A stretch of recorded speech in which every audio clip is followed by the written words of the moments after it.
तो सर क्या current market price में किसी भी एडिशनल टूल जैसा कि आपने बताया चार्टिंग या इंडिकेटर, इन किसी की भी जरूरत नहीं होती? देखिए, प्राइस एनालिसिस करने के लिए, करंट मार्केट प्राइस को फॉलो करने के लिए हमें किसी भी प्रकार के टेक्निकल इंडिकेटर, ऑक्सीलेटर, स्टडी या सॉफ्टवेयर की जरूरत नहीं है।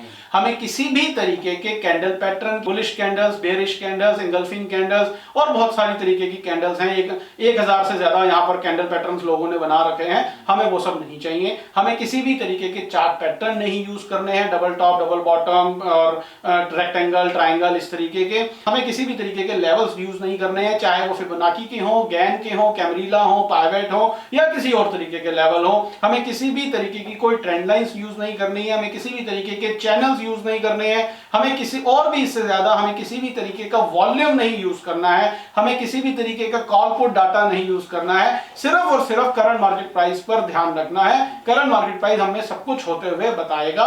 मैं आप लोगों को कोई सॉफ्टवेयर नहीं बेच रहा हूं, मैं आप लोगों को कोई स्टडी नहीं सिखा रहा हूं, मैं आप लोगों को कोई इंडिकेटर नहीं बेच रहा हूं। मैं आपको सिखाऊंगा कि जब भी भाव में कोई बाइंग या सेलिंग आती है तो उसे कैसे देखा जाता है, उसको देखने का कोई तरीका है, और वो करंट मार्केट प्राइस से बेहतर कुछ भी नहीं है, क्योंकि वो आपको होते हुए बताएगा कि जी देखिए हो रही है। उसको देखने का एक बहुत प्रैक्टिकल सा, बहुत सिंपल सा तरीका है, आपको मैं वो सिखाने वाला हूं इस कोर्स के दौरान। और उसको सीखने, देखने, पढ़ने, इंप्लीमेंट करने के लिए हमें किसी भी तरीके के टेक्निकल एनालिसिस की, टेक्निकल टूल्स की, इंडिकेटर्स की, ऑक्सीलेटर्स की, लेवल्स की, वॉल्यूम की या सॉफ्टवेयर्स की जरूरत नहीं है।